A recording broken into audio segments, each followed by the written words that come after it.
السلام علیکم، میں ہوں رضوان اشرف۔ انڈیا کی جانب سے پہلگام واقعے کے بعد پاکستان کے خلاف جو اقدامات کیے گئے، آخرکار اس کا بڑا بھرپور قسم کا منہ توڑ قسم کا جواب جو ہے وہ پاکستان کی جانب سے کیا گیا۔ اور پاکستان کے اندر جو ہے سیکورٹی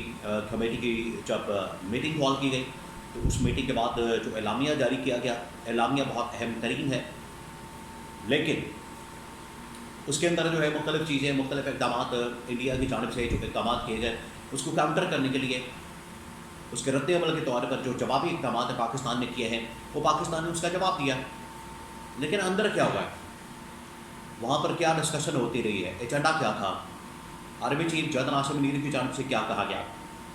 اور جو پاکستان کی ملٹری کمان ہے، جو پاکستان کی جو عسکری طاقت ہے، جو ساری کی ساری سلامتی کمیٹی کی میٹنگ کے اندر موجود تھی، ان کی جانب سے کیا پیغام دیا گیا، وہاں پر کیا ڈسکشن ہوئی، وہاں پر کیا بات چیت ہوئی، اس کے حوالے سے بڑی ایکسکلوسیو قسم کی انفارمیشن میرے پاس موجود ہے۔ کیونکہ یہ ملاقات تو کل کی ہو گئی، یہ میٹنگ تو کل کی ہو گئی، کل اس کے بارے میں بہت سارے لوگوں نے بات کی ہے، کل بھی بات کی، آج بھی بات کی، صبح بھی بات کی، شام بھی بات کی، لیکن اندر ہوا کیا ہے، ایکسکلوسیو جو معلومات ہیں میرے پاس وہ آپ کے ساتھ میں شیئر کرتا ہوں، اور کس طریقے سے بھارت کا یہ جواب دیا گیا ہے اور بھارت کو باقاعدہ طور پر کنوے کر دیا گیا ہے۔ اس کے حوالے سے کچھ اہم ترین معلومات، اسلام آباد کے اندر سفارتکاروں کے درمیان کیا ہو رہا ہے، اور اسلام آباد میں اس وقت ڈپلومیٹکلی کیا کیا جا رہا ہے، بہت اہم ترین معلومات ہیں میرے پاس۔ 4-5 خبریں ہیں ڈپلومیٹک لیول کے اوپر، خاص طور پر انڈیا سینٹرک، انڈیا کو لے کر، کیونکہ انڈیا آج کل آپ کو پتہ ہے کہ بڑی شرارتیں کر رہا ہے، بڑی اس کی جانب سے پراپیگنڈا کیا جا رہا ہے، مہم چلائی جا رہی ہے، پاکستان کے اوپر اقدامات کیے جا رہے ہیں، پاکستان کے خلاف اینٹی پاکستان کیمپین کی جا رہی ہے، اس کا بڑا بھرپور قسم کا جواب دیا ہے۔ ون بائی ون میں آپ کو بتاتا ہوں۔ سب سے پہلے تو میں آپ کو یہ بتا دوں، جو انڈیا کی جانب سے پاکستان کے خلاف اقدامات کیے، میں تھوڑی سی آپ کو اس کی بیک گراؤنڈ بتا دوں، پھر سلامتی کونسل، سلامتی کمیٹی کی میٹنگ اور اس کے اندر ہونے والے اقدامات اور اندر کیا گفتگو ہوئی، پھر وہ میں آپ کو بتاتا ہوں۔ بیک گراؤنڈ میں آپ کو دے دوں کہ پہلگام کے اندر یہ واقعہ پیش آتا ہے، تو اس کے نتیجے میں انڈیا پاکستان کے اوپر جو ہے وہ الزامات لگاتا ہے، الزام لگانا شروع کر دیتا ہے کہ یہ پاکستان نے کیا واقعہ، اس کے اندر پاکستان کی فوج ملوث ہے، یہ اس طرح کے الزامات لگائے جاتے ہیں، جو کہ نئی بات نہیں ہے، یہ ان کی جانب سے کیا جاتا ہے اپنی سیکیورٹی ناکامی کو چھپانے کے لیے، اپنی سیکیورٹی فیلئر کو چھپانے کے لیے، اپنی فوج کی ناکامی کو چھپانے کے لیے، انٹیلیجنس کی ناکامی کو چھپانے کے لیے۔ اتنا بڑا ملک ہونے کے باوجود، اتنی بڑی ریاست ہونے کے باوجود، یہ جو ان کی جانب سے دعویٰ کیا جاتا ہے، ان کی جانب سے کلیم کیا جاتا ہے، وہ اپنے آپ کو ایک اس خطے کے اندر چودھری ثابت کرنا چاہتے ہیں، اجارہ داری قائم کرنا چاہتے ہیں، اور اسرائیل کی طرح کردار ادا کرنا چاہتے ہیں۔ ان کی حقیقت یہ ہے، ان کا یہ عالم ہے، اور ان کا معاملہ یہ ہے کہ ان کی انٹیلیجنس مکمل طور پر ناکام ہوتی ہے، ان کی فوج مکمل طور پر ناکام ہوتی ہے، بطور ریاست انڈیا مکمل طور پر ناکام ہوتا ہے۔ فیلئر، تو اپنے فیلئر کو چھپانے کے لیے، ناکامی کو چھپانے کے لیے، یہ اس واقعے کی ساری ذمہ داری پاکستان کے اوپر ڈال دی جاتی ہے، جبکہ اصل میں اس کی ذمہ دار یہ انڈیا کی فوج ہے، اور انڈیا کی انٹیلیجنس ایجنسی ہے، اور ان کی پوری ریاست ہے، یہ وہ ذمہ دار ہے۔ یہ اس کی بیک گراؤنڈ ہے۔ اس کے نتیجے میں انہوں نے مختلف اقدامات کیے، بے شرمی میں، ڈٹائی میں، اور پاکستان کے اوپر جو ہے ایک تو اقدامات کیے، پاکستان کے خلاف پانی بند کر دیا، انڈس واٹر ٹریٹی کو معطل کرنے کی دھمکی دی، انہوں نے پاکستان کے ساتھ ڈپلومیٹک تعلقات کو ختم کر دیا، اور ڈپلومیٹک تعلقات ختم کرنے کے بعد بہت سارے پاکستانی وہاں سے نکل رہے ہیں، جو ڈپلومیٹک سٹاف ہے وہاں پر جو عملہ ہے سفارتی، اس کو بھی نکلنے کا حکم دیا۔ تو اس طرح کے بہت سے اقدامات کیے گئے۔ اب اس کے جواب میں پاکستان نے کیا کیا؟ پاکستان کی جانب سے سلامتی کونسل، سلامتی کمیٹی کی میٹنگ کال کی گئی، اور وہاں پر جو سیاسی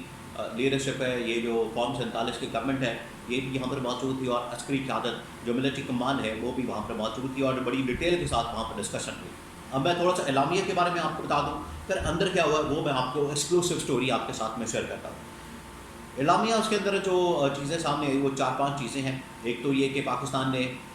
ان تمام الزامات کو مسترد کیا، اور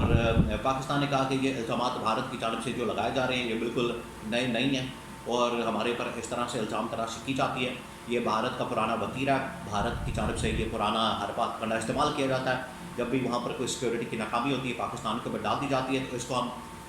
ریجیکٹ کرتے ہیں۔ ایک تو یہ ان کی جانب سے کہا گیا اعلامیہ کے اندر، پھر کہا گیا کہ اگر انڈیا نے پاکستان کے ساتھ انڈس واٹر ٹریٹی معطل کرنے کا فیصلہ کیا اور پاکستان کے ڈپلومیٹک تعلقات ختم کرنے کا فیصلہ کیا پاکستان کے ساتھ، اور سفارتی عملہ کم کرنے کا فیصلہ کیا، وہاں سے پاکستانیوں کو نکلنے کا حکم دیا، تو اس کے نتیجے میں ہم بھی اب اقدامات کریں۔ پھر پاکستان نے جواب دیا کہ ڈپلومیٹک تعلقات ہم بھی ختم کریں، آپ یہاں کے اسٹاف کو ہم بھی یہاں سے نکال دیں، اور اس کے علاوہ اگر آپ پاکستانیوں کو وہاں سے نکالیں تو ہم بھی یہاں سے انڈین کو نکال دیں گے، اور انڈس واٹر ٹریٹی کو معطل کرنا، اس کا آپ سوچیں بھی نہ، یہ آپ کر ہی نہیں سکتے، آپ کے پاس یہ اختیار ہی نہیں ہے، یہ 2 طرفہ معاہدہ، یہ انٹرنیشنل ایک معاہدہ ہے، اور انٹرنیشنل معاہدے کی اس طرح سے خلاف ورزی نہیں کی جاتی، اس طرح سے اس کو یک طرفہ طور پر نہیں توڑا جا سکتا، یہ اس کو بتا دیا۔ پھر اس کو بتایا گیا کہ سب سے آخر میں جو اس کو پیغام دیا گیا وہ یہ کہ یہ تو آپ نے اس کے باقی کی آڑ میں پاکستان کے خلاف اقدامات کر لیے، لیکن اگر آپ پاکستان کے خلاف حملہ کرنے کا سوچتے ہیں، پاکستان کے اوپر اٹیک کرنے کا، پاکستان کے خلاف ایڈونچر کرنے کا، پاکستان کے خلاف کوئی سازش کرنے کا، پاکستان کے خلاف کوئی منصوبہ بنانے کا، کیونکہ انڈیا نے یہ اس طرح کے کام کیے ہیں ماضی کے اندر بھی، اور ابھی بھی انہوں نے بارڈر کے اوپر فوجیں تعینات کر دی، بارڈر کے اوپر S-400 سسٹم نقاب کیا، انہوں نے بہت سارے ایسے ڈیفنس کے نقطہ نظر سے، دفاعی نقطہ نظر سے بہت سے ایسے اقدامات کیے جس سے یہ لگتا ہے کہ انڈیا کسی وقت پاکستان کے اوپر حملہ کر سکتا ہے۔ اس کا پھر جواب دیا گیا، اور پاکستان نے کہا کہ اگر انڈیا پاکستان کے اوپر حملہ کرنے کی سوچے گا تو پھر پاکستان اس کا منہ توڑ جواب دے گا، اور پاکستان کی جانب سے کسی صورت بھی کوئی لحاظ نہیں رکھا جائے گا، کسی صورت بھی اس حملے کو افورڈ نہیں کیا جائے گا، اس کا جواب دیا جائے گا، منہ توڑ جواب دیا جائے گا، اور انڈیا پھر بعد میں پچھتاتا پھرے گا۔ اب میں آپ کو اندر کی سٹوری بتاتا ہوں۔ دیکھیں اس پوری میٹنگ کے اندر جو ہے وہ DG MO نے، DG ISI نے اور ایک 2 اور ڈپارٹمنٹس نے پوری بریفنگ دی ہے، اور اس واقعے کے متعلق بتایا ہے، اور ان کی فیلئر کو ظاہر کیا ہے، ان کے فیلئر کے متعلق بتایا۔ اس کے علاوہ جنرل عاصم علی نے خاص طور پر اس کے اوپر شدید غصے کا اظہار کیا۔ جنرل عاصم اندر بڑے غصے میں تھے، اور انہوں نے کہا کہ یہ انڈیا کو اب ہمیں منہ توڑ جواب دینا ہوگا،